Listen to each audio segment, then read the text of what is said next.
This is a pronation drill thinking about tibial internal rotation. So the tibia oftentimes spins out, especially on this left side, and notice the difference between sides. Maybe you need this on one side, maybe you don't need it on the other, but ultimately I'm going to try and guide this tibia into more internal rotation, which is going to allow us to access that pronation at the foot.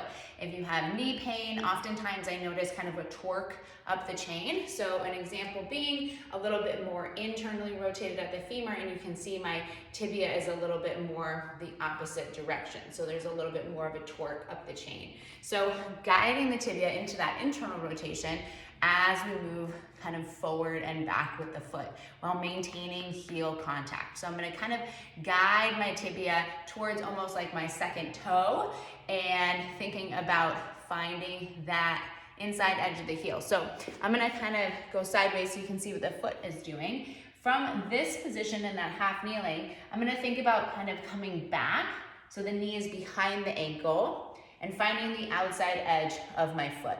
We want to maintain that first met head contact. This is that kind of more supination. So this is my inhale as I'm coming and finding the outside edge of the heel, maintaining this first met head contact. And then I'm going to think about kind of rotating that tibia towards that second toe and finding the inside edge of the heel on the exhalation. So we inhale, come back, exhale, come forward. One of the biggest things here is the weight transfer. I'm not just pushing all the weight into the ball of the foot. The weight is still staying in the heel because I'm staying heel heavy.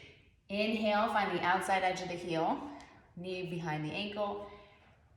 Exhale, think about guiding the tibia towards that second toe, maintaining heel heavy. If you're struggling to maintain the heaviness through the heel in contact, you can put a reference just for a little bit of guidance as you come through. So we inhale, come back, almost like dragging, finding that outside edge of the heel, and then exhale, come forward, keeping weight in the heel, but allowing that tibia to come forward towards that second toe.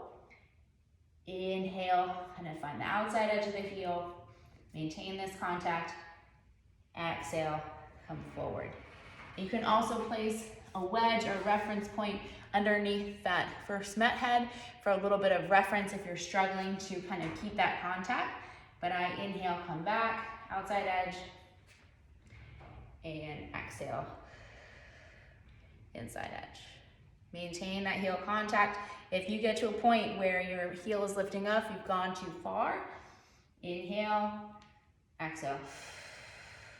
You can also elevate the back knee. If this is causing any discomfort, you can come into a little bit of a supported position.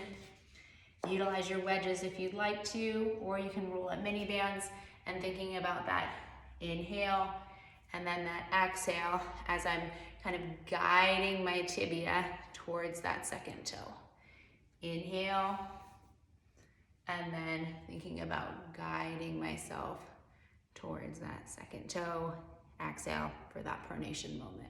So this is your tibial internal rotation half kneeling drill.